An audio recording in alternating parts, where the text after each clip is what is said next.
இன்று காலை இந்த வழக்கில் தீர்ப்பு வழங்கப்படும் என அறிவிக்கப்பட்டிருந்த நிலையில் இதில் சிபிஐயால் குற்றவாளிகளாக நிரூபிக்கப்பட்ட 9 பேருக்கு குற்றவாளிகள் என நீதிமன்றம் தீர்ப்பு வழங்கியிருந்த நிலையில் தண்டனை விவரங்கள் 12 மணிக்கு மேலாக தெரிவிக்கப்படும் என நீதிபதி தெரிவித்திருந்தார். அந்த வகையில் தற்போது இந்த வழக்கில் குற்றவாளிகள் 9 பேருக்கு சாகும் வரை ஆயுள் தண்டனை விதித்து நீதிபதி தன்னுடைய தண்டனை விவரங்களை தெரிவித்திருக்கிறார்.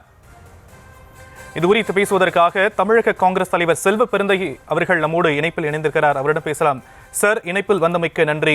இப்போ குற்றவாளிகள் 9 பேருக்கு சாகும் வரை ஆயுள் தண்டனை விதித்து நீதிபதி தன்னுடைய தண்டனை விவரங்களை தெரிவித்திருக்கக்கூடிய நிலையில முதற்கட்ட பார்வை சார். இது கடந்த அதிமுக ஆட்சியில் பொள்ளாச்சியில் நடந்த சம்பவம் தமிழ்நாட்டு மக்கள்ல உலக மக்களுக்கே தெரியும். மிகவும் அதிர்ச்சி அளிக்கக்கூடிய ஒரு சம்பவம் நடந்திருக்கிறது. இது பொள்ளாச்சியில் அரசியல் கட்சி தலைவர்கள், அரசியல் பிரமுகர்கள் எல்லாம் ஈடுபட்டார்கள் என்ற செய்தி வந்து கொண்டிருந்தது. அப்போது வழக்கு பதிவு செய்து விசாரிக்க வேண்டும் என்று மக்கள் மன்றத்தில் எதிர்கட்சிகள் எல்லாம் திமுக, காங்கிரஸ் உட்பட அனைத்து கட்சிகளும் கோரிக்கை வைத்தும் அப்போதைய அதிமுக அரசு செவிசாய்க்கவில்லை. பிறகு போராட்டங்கள், மக்கள் மன்றத்தில் இதை பற்றிய பெரிய விவாதம், நீதிமன்றம் சென்று சிபிஐ விசாரிக்க வேண்டும் என்று ஆணையிட்டு நீதிமன்றத்தின் மூலமாக இப்போது சிபிஐ விசாரித்து அந்த தண்டனையை பெற்றுத்தந்திருக்கிறார். 9 பேருக்கும் சாகும் வரை ஆயுள் தண்டனை, 8 பெண்களுக்கு 10 முதல் 15 லட்சம் ரூபாய் வரை அரசு இழப்பீடாக கொடுக்க வேண்டும் என்று நீதிபதி அதை அறிவித்திருக்கிறார். இந்த நீதி பரிபாலத்தை வரவேற்கிறோம். ஆனால் இனிவரும் காலங்களில் இப்படி பாலியல் வன்புணர்வுகள் இன்னும் நடக்காமல் பார்த்துக் கொள்ள வேண்டும்.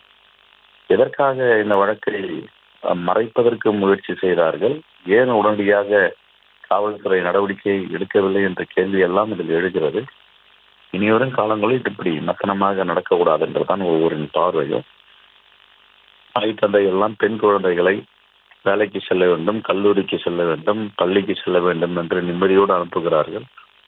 ஆனால் படிக்கும் இடத்திலும் பணியாற்றும் இடத்திலும் இப்படிப்பட்ட பாலிய வன்புணர்வுகள் நடப்பது யாராலும் ஏற்றுக்கொள்ள முடியாது. இது அரசியல் அமைப்பு சட்டத்திற்கே எதிரானது.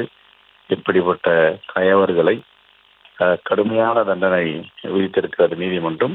இன்னும் விட்டு சென்றவர்களையும் இதில் கடுமையான தண்டனைக்கு உட்படுத்த வேண்டும். மேல்முறையீடும் செய்வதற்கு தமிழக அரசிடம் நாங்கள் கேட்டுக்கொள்கிறோம். அதே போன்று அதிமுகவை சேர்ந்த அருளானந்தம் உட்பட அதிமுக நிர்வாகிகளும் இதில் ஈடுபட்டு சாகும் வரை அவர்களுக்கு ஆயுள் தண்டனை விதித்திருக்கிறார்கள். ஆகவே இதில் அரசியல் கட்சிகள் எப்படி நடந்து கொள்ள வேண்டும் என்பதற்கும் ஒரு பாடம். ஒரு சம்பவம் நடந்தால் ஆளுங்கட்சிகள் அதை மூடி மறைக்கக்கூடாது, வெளிக்கொண்ட வேறும் உடனடியாக நடவடிக்கை எடுக்க வேண்டும் என்பதும் இது ஒரு சான்றாக வரலாறாக அமைந்திருக்கிறது. ஆகவே நீதிமன்றத்துடைய தீர்ப்பை நாங்கள் வரவேற்கிறோம். நிச்சயமா சார். இணைப்பில் உங்களுடைய கருத்துக்களை பகிர்ந்து கொண்டமைக்கு நன்றி திரு செல்வ பெருந்தகை.